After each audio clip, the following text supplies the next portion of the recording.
Hello and welcome दोस्तों to 5 minutes engineering. आज का वीडियो वाकई बड़ा कमाल का होने वाला है दोस्तों, क्योंकि आज के इस वीडियो में रैग कैग और मैग के बीच में एक तगड़ा मुकाबला जी होने वाला है। और इस मुकाबले की मजेदार कमेंट्री वही देसी बिंदास अंदाज में करने के लिए आपके समक्ष मैं हाजिर हो चुका हूं। मुकाबले में कई सारे राउंड्स खेले जाने वाले हैं, जिसके जरिए आपको रैग कैग और मैग वाला मामला बहुत ही ज्यादा क्रिस्टल क्लियर हो जाने वाला है। तो चलिए फिर शुरुआत करते हैं मुकाबले की। सबसे पहले जान लेते हैं इनका नाम क्या है।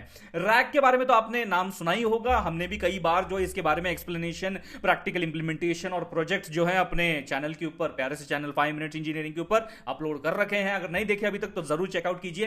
Retrieval augmented generation. And what do you mean by CAG? CAG होता है जी कॉन्टेक्स्ट ऑगमेंटेड जनरेशन, और मैग होता है मॉडल ऑगमेंटेड जनरेशन। तो चलो जी, ये तो हो गया नाम। अब इनका काम क्या है, ये जो भी काम कर रहे हैं कैसे कर रहे हैं, how it is actually working, चलिए इसकी बात कर लेते हैं।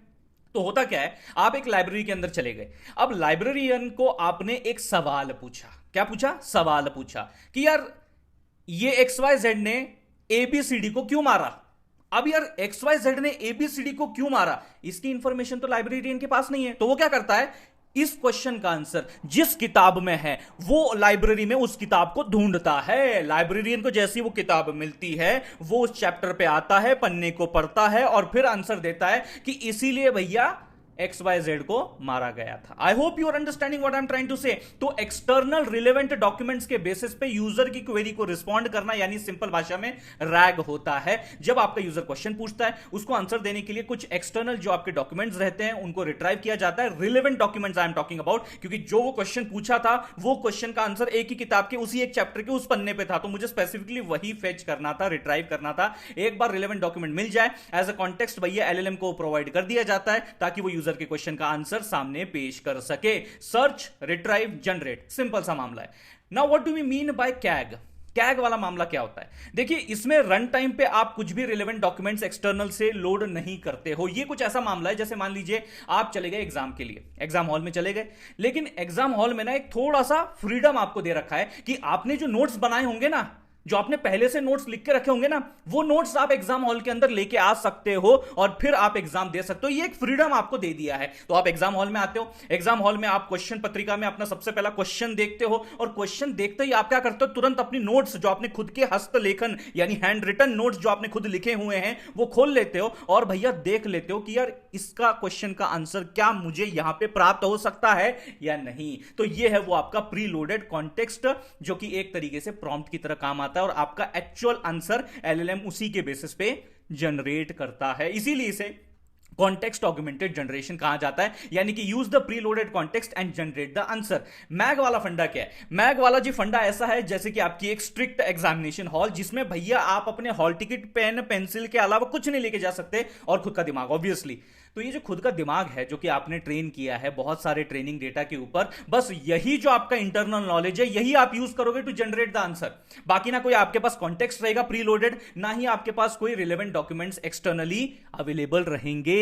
तो यहां क्वेश्चन पूछा, आपका रिस्पेक्टिव दिमाग में जो भी अभी तक ट्रेनिंग हुआ है उसके बेसिस पे ही आप आंसर दोगे। That's what the focus is that you need to understand in MAG. इसीलिए से मॉडल ऑगमेंटेड जनरेशन कहा गया है। यही चीज है नॉलेज सोर्स। नॉलेज सोर्स यहां पे आपके जो एक्सटर्नली अवेलेबल जो लाइब्रेरी में किताबें थी वो क्या है, आपके रिस्पेक्टिव इंफॉर्मेशन डॉक्यूमेंट्स। उनमें से हम लोग यहां पे अपने रिलेवेंट जो डॉक्यूमेंट्स है वो फेच करते हैं ताकि वो एज अ कॉन्टेक्स्ट प्रूव हो, और उसी के बेसिस पे यूजर के क्वेश्चन का आंसर LLM जनरेट करता है। यहां पे कोई भी प्री लोडेड ऐसा कॉन्टेक्स्ट आपका नहीं रहता मॉडल के पास। ओके, कैग में लेकिन ऐसा रहता है। कैग में we use the preloaded context provided in the prompt, no real time retrieval required. यहां पे रियल टाइम में मतलब जब एग्जीक्यूट हो रहा है, रन हो रहा है, उस वक्त भैया रियल टाइम में कुछ रिट्राइव करने की जरूरत नहीं है, लेकिन रैग में जरूरत पड़ती है। मैग की अगर बात करें तो ये तो भैया खुद अपने मॉडल का इंटरनल जो ट्रेनिंग नॉलेज है, जो कि ट्रेनिंग डेटा से उसने प्राप्त किया है, वही सिंपली यूज करता है। इसमें कोई भी एक्सटर्नल कॉन्टेक्स्ट या external document as a source of knowledge नहीं होता।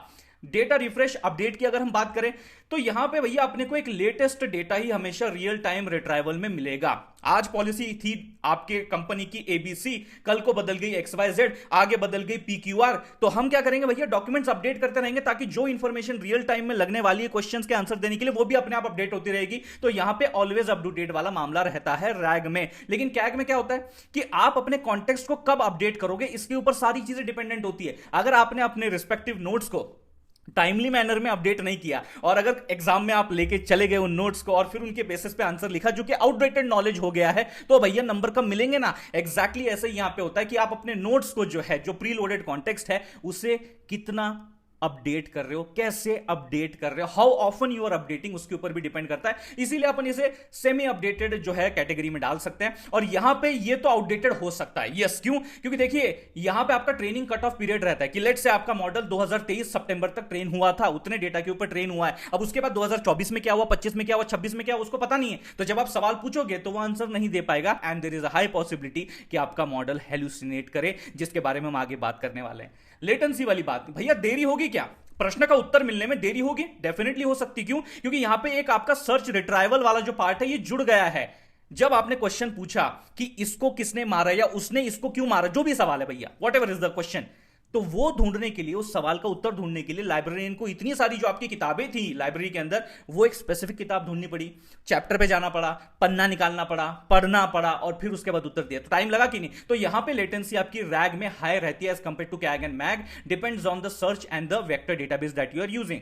उसके बाद कैग में तो लोअर रहता है। क्यों? क्योंकि यार यहां पे ना ज्यादा अपने को बहुत ज्यादा ढूंढा ढूंढी नहीं करनी है, अपने पास पहले से प्री लोडेड कॉन्टेक्स्ट यानी कि अपने खुद के हैंड रिटन नोट्स हैं, उन्हीं में अपने को ढूंढा ढांडी करनी है। तो यहां पे रिट्राइवल वाला स्टेप तो नहीं है, रियल टाइम में आपके पास जो अवेलेबल है उसी में से अपने को आंसर मिल जाता है, यूजेस द प्रीलोडेड कॉन्टेक्स्ट, जैसे हमने पहले भी कहा। और यहां तो लोएस्ट है लेटेंसी, यहां पे देरी लगती नहीं है, जैसे सवाल पूछा वैसे आंसर मिल जाता है, क्योंकि यहां पे डायरेक्ट जनरेशन होता है, यहां पे कुछ भी ढूंढा ढांडी करने की जरूरत नहीं होती, जो दिमाग में है वो पेपर पे उतरता है। This is what you need to understand. No retrieval और no extra context is required. उसके बाद हेलुसिनेशन वाली बात करते हैं।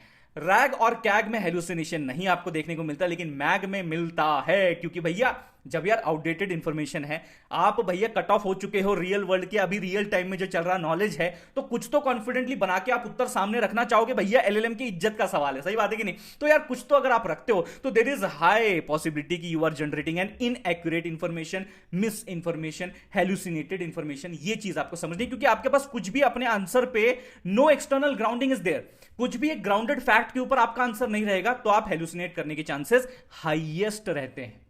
यहां पे मामला जो है, अगर हम लोग चलो रैक की बात कर ले, तो ऑब्वियस ही बात है, यहां तो अप टू डेट जो भी डॉक्यूमेंट है वो आपको तुरंत रिलेवेंट डॉक्यूमेंट्स के बेसिस पे आंसर मिल जाता है, तो यहां पे आपको एक ग्राउंडेड आंसर मिलता है, you get a grounded answer. लेकिन still the hallucination also depends upon the retrieval quality. अगर भैया मैं पूछ रहा हूं पुणे के बारे में कुछ इंफॉर्मेशन और तुम मुझे मुंबई के डॉक्यूमेंट्स लाके दे रहे हो, तो ये रिट्राइवल का प्रॉब्लम है, तो इसमें फिर आप गलत आंसर दे सकते हैं, हेलुसिनेट कर सकते हैं, तो ये भी एक चांसेस है। और रही बात कैग की, यहां पे भी आपका जो कॉन्टेक्स्ट है वो as a reference, as a ground of answering the question prove होता है, तो यहां पे भी लेस चांसेस रहते हैं कि आप कॉन्फिडेंटली गलत आंसर दो, जिसे हेलुसिनेशन कहते हैं। बेस्ट यूज केसेस कहां होंगे? जहां पे आपको लेटेस्ट इंफॉर्मेशन चाहिए, डायनामिक डेटा हैंडलिंग चाहिए, लार्ज डॉक्यूमेंट कलेक्शन है, वहां पे रैक का इस्तेमाल आप कर सकते हो। कैग वाला फंडा जहां पे डोमेन स्पेसिफिक, टास्क स्पेसिफिक भैया चीजें रखी गई है, एक स्टेबल नॉलेज की जरूरत है। यानी कि जैसे भैया अपन कॉर्पोरेट की बात करें, तो कॉर्पोरेट से रिलेटेड आपके कौन कौन सी इंफॉर्मेशन है जो अपन पहले से लोड करके रख सकते हैं, एज अ कॉन्टेक्स्ट प्रूव कर सकते हैं, इसीलिए ये टास्क और डोमेन स्पेसिफिक ज्यादातर इस्तेमाल में लिया जाता है। और मैग वाला फंडा तो ऐसा कुछ है ही नहीं, इतने चोचले है ही नहीं मैग के। वो बोलता है तुम जनरल क्वेश्चन आंसर यार बातचीत के लिए यूज कर लो, कुछ राइटिंग के लिए, समराइजेशन के लिए, ब्रेनस्टॉर्मिंग के लिए, ऐसी चीजों के लिए मैग का भी इस्तेमाल किया जा सकता है। तो होपफुली आपको ये रैग कैग मैग वाला पूरा मुकाबला समझ में आ गया होगा। अगर आ गया होगा तो इस वीडियो को लाइक कर दीजिए, उससे भी ज्यादा जरूरी इस वीडियो को शेयर कीजिए अपने सारे दोस्तों के साथ। मिलते हैं दोस्तों अगले वीडियो में।